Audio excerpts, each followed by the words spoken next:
Welcome to Everything Guitar Episode 4. I am Ben France, your host and master of ceremonies for this weekly exploration into all things guitar related.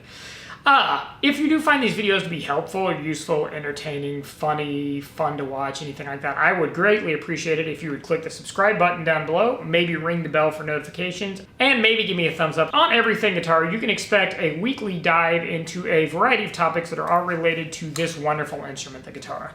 It could be things such as news, product reviews, product releases, it could be reviews of new music. It could be turning on to maybe new music you haven't heard of before. It could be reviews of guitars, guitar lessons, interviews with guitar players, features on other guitar players, other styles, history of guitar. Just a plethora of topics all related to this wonderful, typically six-stringed instrument. So let's go ahead and dive in with episode 4. This week on the new music section of the news, I would like to highlight a new band, or a band that I recently discovered by the name of bdrmm. You'll see their Bandcamp page here on the screen. It's spelled, stylized as bdrmm, but it is pronounced bdrmm. They are a 5-piece quintet from the UK. I've read reviews that categorize bdrmm as being a dream pop or a shoegaze band. They are obviously a newer band, so they're not part of the original shoegaze movement from the 80s and early 90s. But they definitely have some of those tendencies. Their sound you'll hear here is very awash in reverb. There's a lot of reverb on the lead singer's vocals, almost to the point that it makes some of the lines unintelligible, but it gives it a very cool sound. And I would describe them as being kind of a epic, majestic, kind of a dreamy, maybe kind of a pensive type of sound of music. So this is their newest release, bdrmm, the self-titled album you'll see here in white. And if we look here on the screen, we'll notice that they are in pretty high demand because their physical media, this album was just released on July 2nd, and their physical media, the CD and the LPs, are both sold out. You can, however, buy their digital album for $7 through their Bandcamp page. So once again, like I've said before, even though streaming is a great convenience, if you do like this band, I would highly, highly encourage you to buy some merch from them or purchase the digital album. It helps them a lot more. There's very little to no revenue that anyone gets from a streaming service. So let's listen to a couple of snippets from their album here on my Amazon Music. First one's going to be about 1 minute and 13 seconds into the second track on the album, Push Pull. Gives you kind of an idea of some of the guitar sounds they get. And then we'll do a little bit longer snippet of another song on the album as well. So let's start out by listening to this about 30-second clip of Push Pull. So here we go.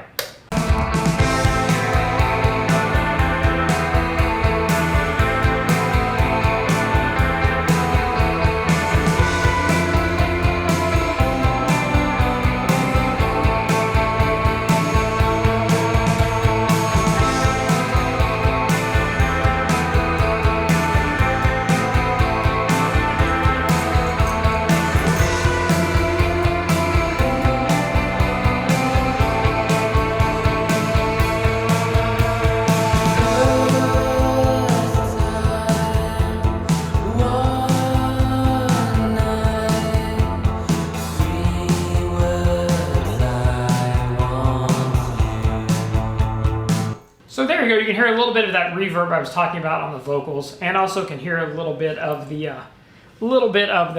sound that they get guitar tone wise. Now let's listen to one of my favorite tracks on this album. This is the track here by the title of If. Looks like it's the 3rd, 4th, 5th, 6th, 8th track on the album. And this and the next one is That One You Wanted are my two favorite tracks on the album. So let's listen to about the first minute of If here to give you a little bit of an idea of kind of the range of guitar sounds that are involved in this, and a little bit more of the overall style.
so that gives you a little bit of an idea of the sound of the song If. Like I said, definitely has a little bit of that shoegaze kind of bent to it with the very, very fuzz distorted guitars. So I'll put a couple of links down in the description of this video to their Bandcamp site if you want to visit that to check them out and purchase some music. Also, I'll put a link to a really cool live performance that's a little bit older.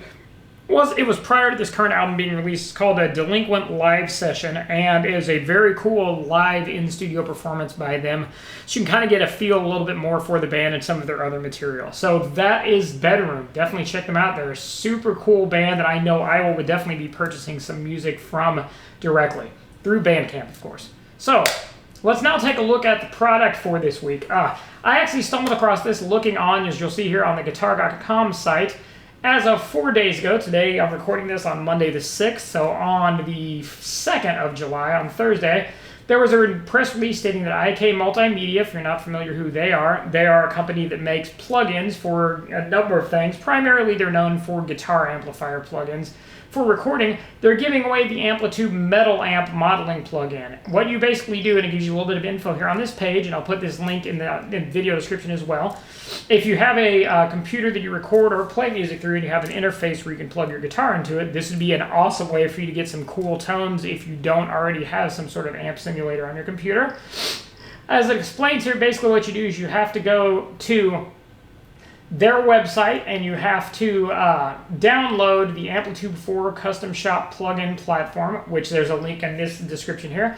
And then you go to the user area once you've got that downloaded and you enter in the serial number for the Amplitube Metal. Now that's not the only thing you get with this. You do also get the Amplitube classic sounds as well. So here I'll play you just a little snippet of their video, and then I'll play you a little snippet of the plugin itself that I actually have set up that I downloaded on my machine and mess around with a little bit too. So here it gives you a little bit of some of the sounds you get.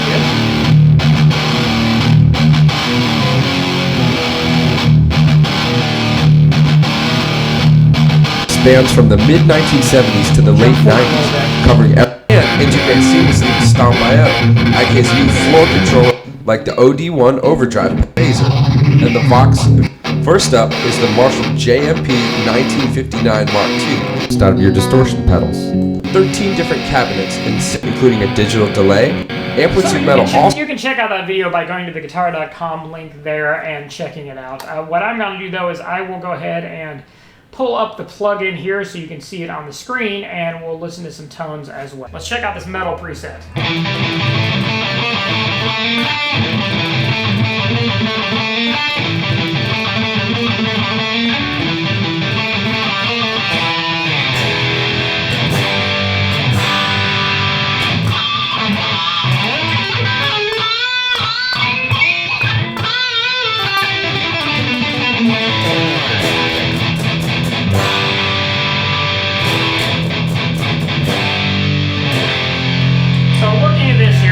Workflow, we've got our input, we've got a tuner, we've got an amp, we've got stomp boxes we can put in, so we can actually, there's a metal distortion on this guy.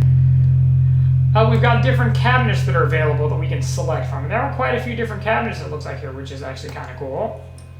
Let's see, obviously not all of them are available, but let's see what we do have.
So there we go, the Amplitude 4 guitar plugin with the free bundle with the metal plugins that you can get right now through the link in the description down below.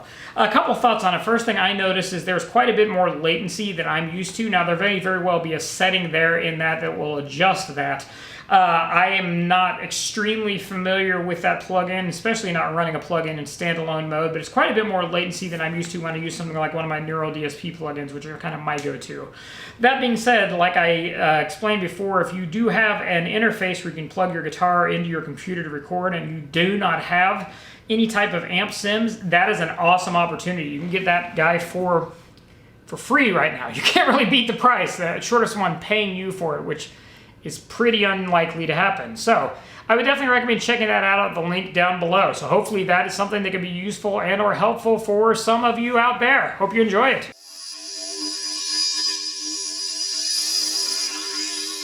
All right, so for this week's mini guitar lesson, I thought we'd talk a little bit about some dirty word, that T word, theory, but more specifically about chord theory and how we build chords.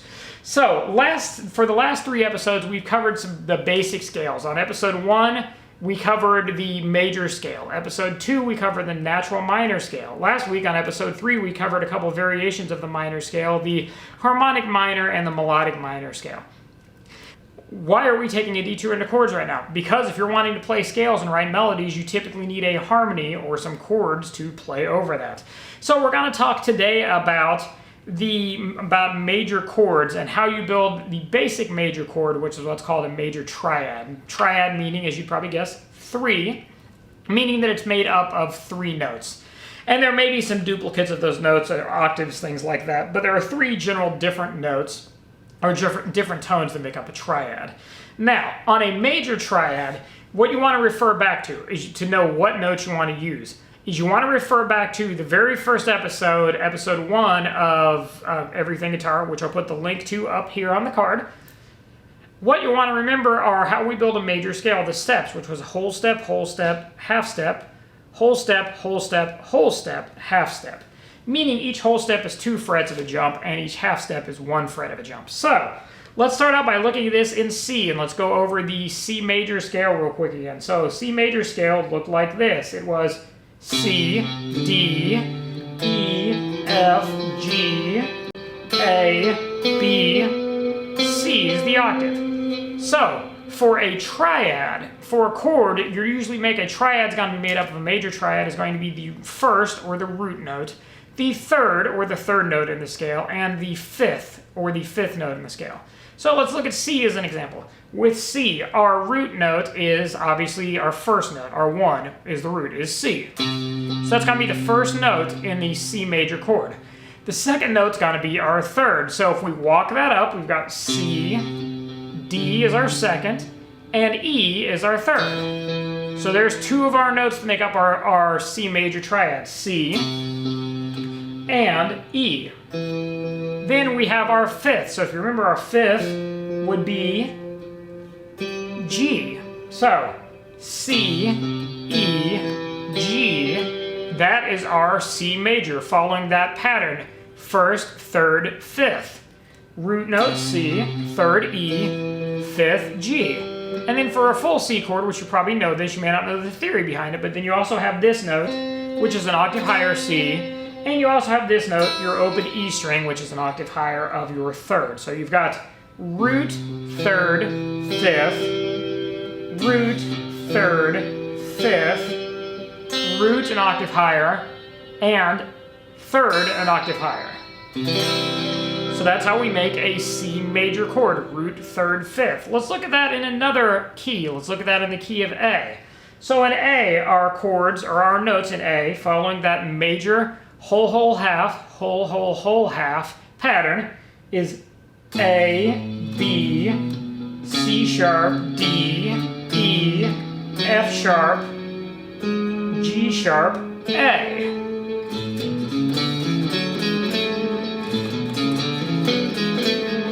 So if we're going to make a major chord, we want to start, remember our first note, our 1, is our root, A, which we'll do the open string here because this is going to be the more common form that most of you probably already know how to play. Our third, so if we've got A, we have B, we have C sharp. So, where can we play a C sharp? Well, obviously the first one's here. That's not gonna work though if we're using our 5th string as our root note. So, where's another C sharp? If that's a C sharp, an octave higher is this guy. However, that's a little bit of a, that would be a weird form to do here.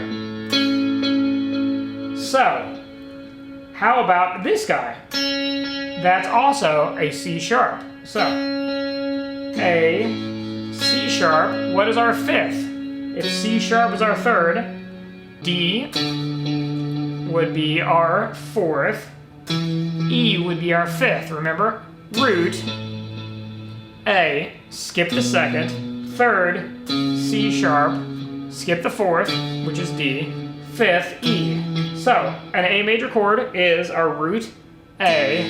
In this form, 5th, E. This is an octave, an A, an octave higher. And then our C sharp. So, now you could play that other ways. You could do something like this. Just not a real common form for an A chord, an A major, but you could do that, because then you'd have your root, A, your 3rd, C sharp, and your 5th, E. However, like we said, and like I'm sure you know, your most common form of A major is this. Root A, 5th, E, octave of the root A, 3rd, C sharp, and then octave of the 5th, E. So there you go, that's how you build a major triad or major scale, and that follows that same format, that same formula, no matter what your root note is. So if you're wanting to build a G major, same thing. You're gonna have G is your root, and we just follow the scale again. So our root, our 3rd, our 5th, so G. G major, that works with any chord.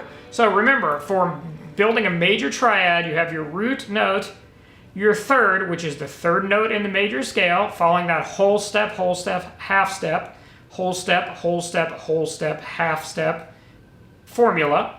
And then the 5th note in the scale. That will get you a major triad no matter what note you start with, whether it's a B flat or a C sharp or a D or an F. That's always going to get you your major triad. So there you go. Me and my guitar don't break no strings.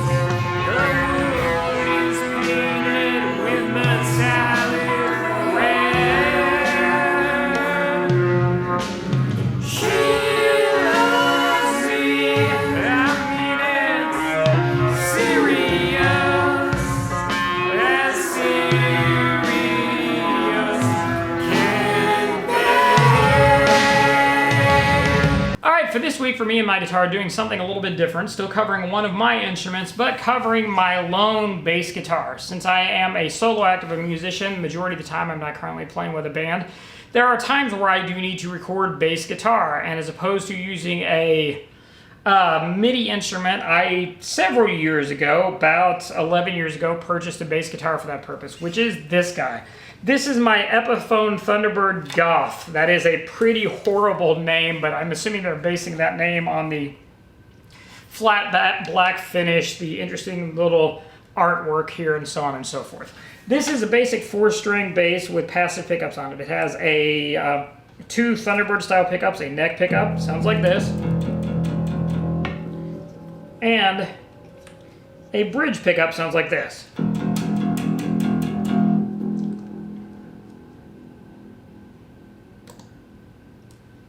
So, not a whole lot to say about this guy. It's been a pretty useful workhorse kind of instrument.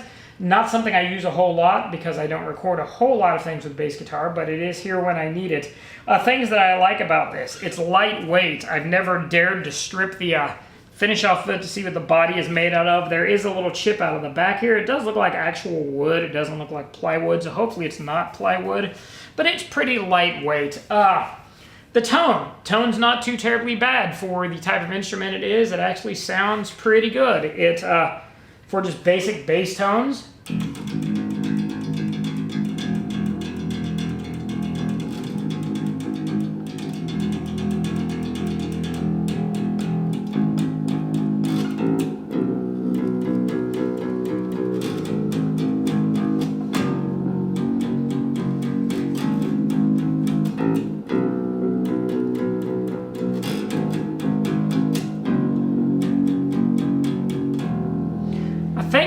wish that this thing had.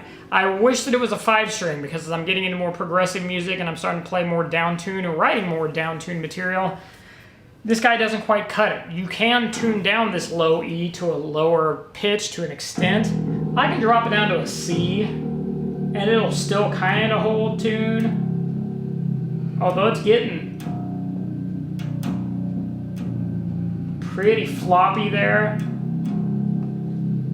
C be right about there. It's starting to get pretty floppy on the low string right there. There is no way I could tune this guy down to like drop A or something like that and have a low A string if I wanted to do that with a 7 string and have this an octave below, because it just wouldn't cut it. Otherwise, it's a pretty good instrument. Like I said, there's not really a whole lot to say about it. I'm not a bass player by any means, but it is a pretty useful bass. I didn't pay a whole lot of money for it. I think it was around the $300 range when I bought it about 11 years ago. I may actually be putting this guy up for sale to fund replacing it with a 5-string. So if you are interested in this guy, if you're looking for a 4-string bass and you're interested in something, feel free to hit me up. Shoot a comment down below, or you can shoot me an email to benjaminfrancemusic@gmail.com and let me know, because I would definitely be interested in selling this guy to replace it with a 5-string, just because that'd be a little more useful for the type of music that I'm writing at this point. Otherwise, very good, relatively inexpensive instrument. This is a handcrafted in China by Epiphone Instruments, which is the Epiphone company from Nashville, Tennessee. And it looks like, based on the serial number, this was actually made in June of 2008. I bought it in, I believe, March of 2009 from my local Guitar Center when I lived in the Kansas City, Missouri area. One of the local Guitar Centers there, actually the one in Overland Park, Kansas, if you're familiar with the area. So yeah, that is my Epiphone Thunderbird Goth bass. Does its job. Not really a whole lot else I can say about it. All right, that about wraps up for this episode of Everything Guitar. As I said on the front end, if you did find this video to be helpful, useful, entertaining, enjoyable, funny, fun, anything like that, it would be awesome if you'd click the subscribe button down below and perhaps give me a thumbs up for this video. Also, if you want to ring the bell for notifications, I will be putting out not only these videos on a weekly basis. These premiere at 5 p.m. Central Standard Time, which is GMT minus 5 hours currently, on Wednesdays every week. But there are going to be a number of other videos, including some live performances I'm going to be doing later this week as well, which will be live streaming events. So if you click the bell for notifications, you'll get notified for any new videos when they are coming out. I hope you're all having a great week so far. And as always, keep playing, folks. Take care, everyone. Bye.